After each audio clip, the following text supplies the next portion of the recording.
Hi guys, you're seeing from a different angle today. We are going to do a video on sword maintenance. I have a lovely Jian here from LKChen. This is the White Serpent. And unfortunately, my poor sword has had some damage done to it. So it was stored in a scabbard that managed to get a little bit of moisture in it. And as a result, it has oxidized. So it has some rust here at the end of the blade. Now, as you're seeing a little bit through the light, it has this beautiful pattern welded blade. So it has two types of steel, and you might see a little bit that one of the two types of metal has corroded more quickly than the other, which leads to a very interesting structure in the rust that's forming here. But we have to tidy it up. So I'm going to go about how I get rid of rust, and then we'll try and polish it. Now, I am not the best polisher, so this is my attempts at it, but you will find other people who have both more materials and better techniques if you want to get into professional polishing of blades. So this is just one quick preventative tip for sword care and an approach I have to getting blades into higher polish. Some of the tools I will be using, I'm going to be starting off with this just to show what it can be done. This is a rust eraser. It's from a Japanese company. I'll link it below once I remember what the product is called. We will be using wet dry sandpaper. We will be using steel wool. We will be using a Brillo pad, and we will be using terry towel. In addition, we will be using, in this case, metal polish, Mother's Mag, aluminum mag and an aluminum polish. And probably most importantly, I will be using a wooden block. Wooden block is really underrated when it comes to trying to polish things out, because when you're trying to get a good pressure on the surface of the blade, and you're just using something like your hand, the surface is going to be pushing up against you, and your finger is not really consistent and solid, and it's going to smush, and you're going to get uneven pressure, and eventually you're going to wear out your hands too. By putting whatever you're using on the wood block instead, you can apply much more even and consistent pressure, and you won't hurt yourself. So, let's see if I can adjust my camera.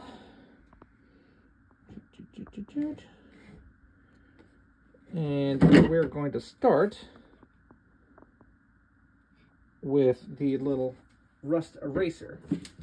So this is something I might use for spot cleaning an area that just has a little bit of oxidization. And we're only going to work on one side of the blade, so that we'll have a side to compare it to chart our progress. And for almost every situation that I have, for almost every technique that I'm going to apply, you'll notice I'm only going to go in one direction. So with any of these things, you're going to want to try and stay as straight as possible, and ideally not oscillate back and forth. There's a time, perhaps, for going in different directions and oscillating back and forth, but especially at the beginning when we're excavating the rust, that is not the time for it. So let's see what happened on that initially. You can see that already we've made good progress removing all of the kind of red rust, but because of the damage that's been done, and because one of the metals is much more prone to corrosion than the other, what's happened is there are basically pits that are here in the metal that are going to... So because of what occurred, there's basically pits that are in the metal that will need to be completely pulled out in order for us to get a nice shiny finish. So we're going to have to remove a whole layer here in order to get down to nice clean metal if we want this to polish and look anything like the rest of the blade. So, to do that, we're going to start with some wet dry sandpaper.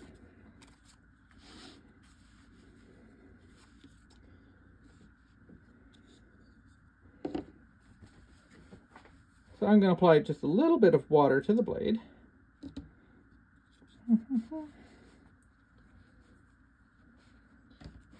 adjust the angle of my blade a little bit. See if I get it a little bit lower to the mat. There we go. Okay. And now I'm going to be putting my wood block on. And then I'm going to use steady strokes going a little bit further than the area that I already worked on with the rust eraser.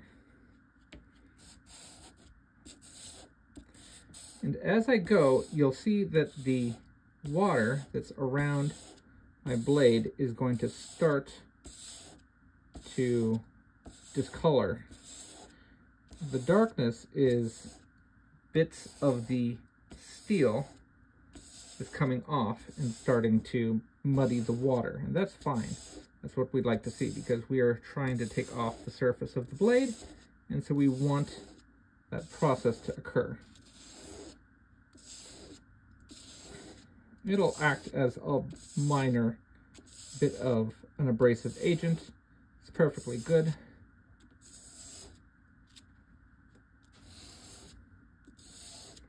And I'm going to have to go enough that I'm able to get all the way down to clean metal, so this process could take a little while. If so, we'll speed up the footage.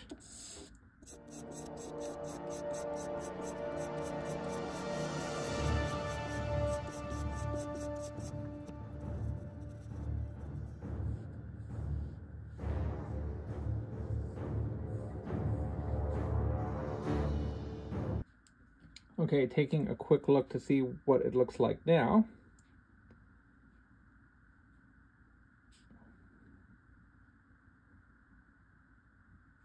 I'd say we still have a little bit to go.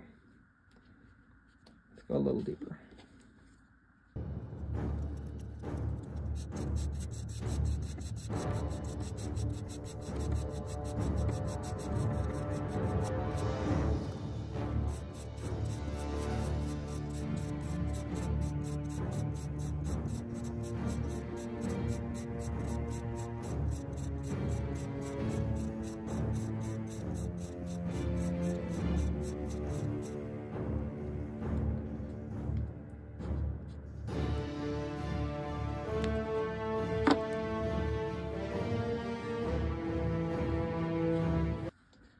Okay, let's see what it looks like now.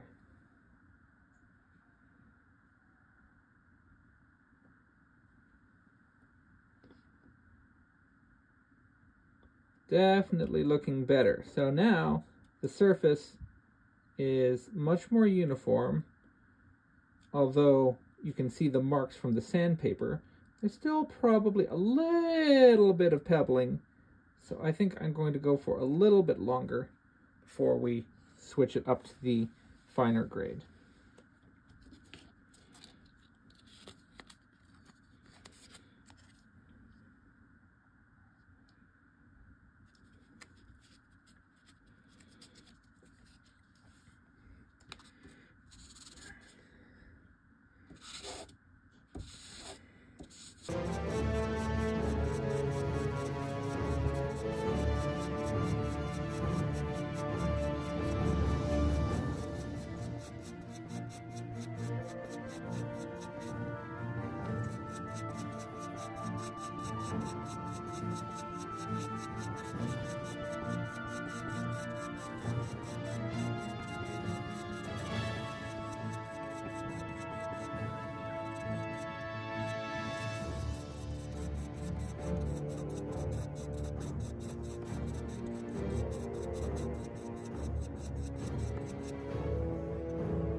Okay, let's see how we look now.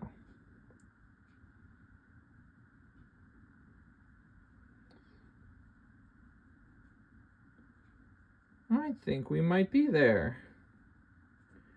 All right.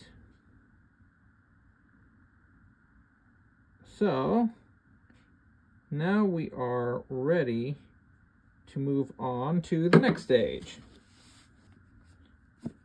For the next stage, I'm going to be applying some of the mother's mag and then using the steel wool to apply a more uniform finish and try and get out some of the scratches before we go on to the more final polishing phases.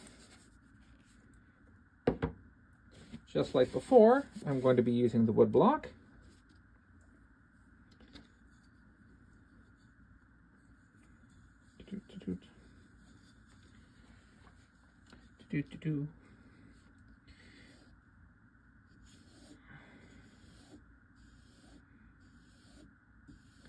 And the mother's mag will discolor just like the water did.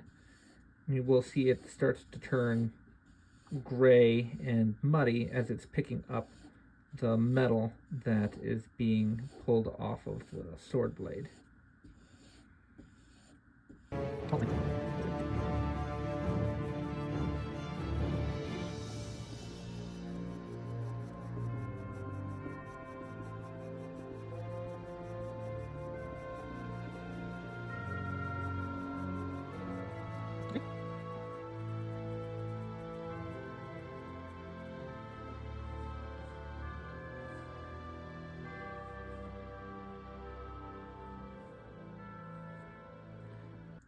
Now, a quick glance to see how far Mother's Mag got us.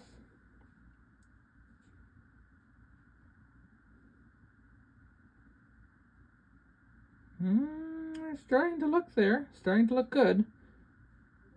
I think one more round of the steel wool and then we'll go on to the lighter stages.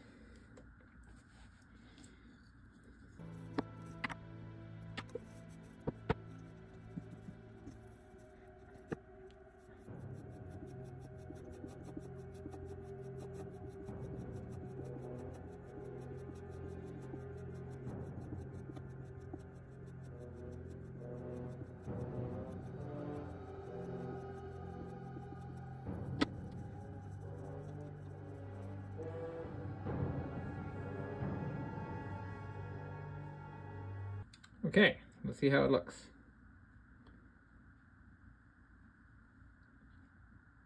We're getting there, It's still a little smudgy on the side we're working compared to the rust side. And the rust side has gotten a little bit of cleaning just because it has some of the times that I'm rubbing it, it's received a passing a little bit of a passing note, but I'd say that we're in a much better spot than when we started. So on the whole, not too shabby. Let's see if we can't step it up.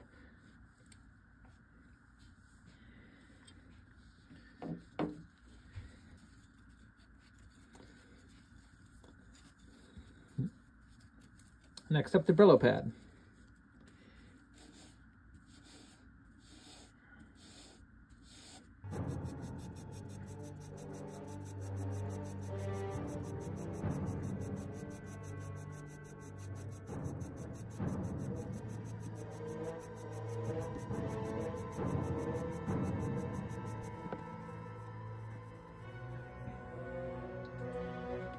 With the Brillo pad, we are getting really close to a mirror polish. You can see the rusty side and you can see the shiny side. Now I'm going to do a little handwork.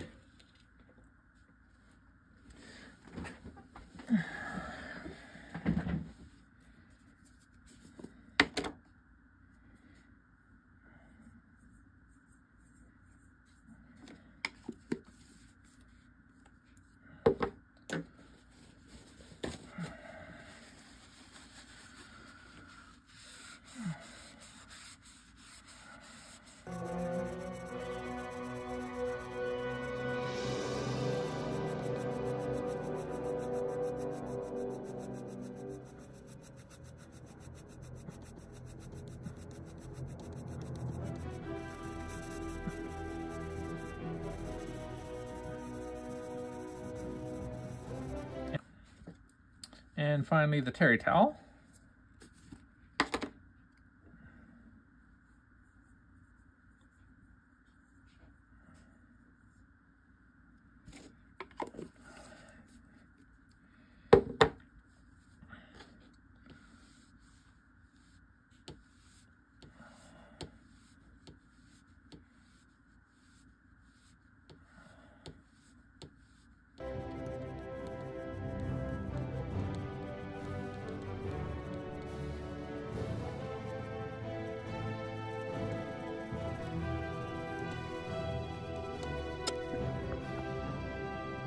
Okay, so let's see where we're at after all of that work.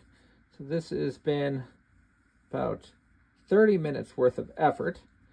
So not exactly a professional Tagishi. Don't send me your Japanese swords.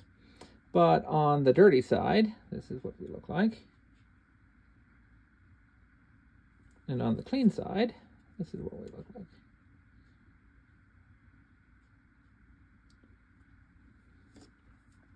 Let's see.